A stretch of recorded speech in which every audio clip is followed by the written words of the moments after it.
Doble bantay ngayon ang NDRRMC sa mga inilikas na residente ng Bagyong Sendong. Ito'y matapos na iulat ng Health Department na nasa 22 hanggang 27 na sa mga residenteng naapektuhan ng nagdaang kalamidad ay nawawala na ng pait sa sarili dahil sa matinding depresyon. Ayon kay Yusek Benito Ramos, kumikilos na ang DOH, gayon din ang DSWD para matugunan ang naturang problema at mabigyan ng kaukulang atensyon ang mga apektadong residente na dumaranas ng matinding depresyon. Ito ay concerted effort ng Department of Health, lalo na yung HEMS, Health Emergency Management Staff ng DOH. Nandiyan po yung ating mga psychologists at saka yung psychiatrist ng DOH.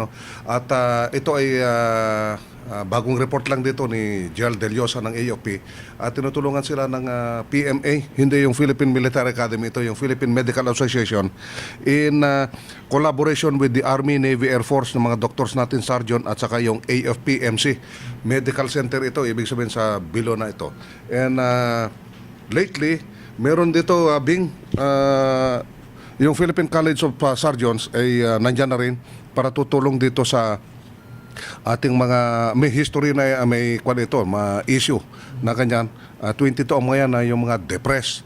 Hindi naman actual na nasiraan na ng bait ang mga ito, but yun na nga, stress ang mga ito dahil ikaw naman Bing ang mawala yung pamilya mo, ikaw lang ang buhay,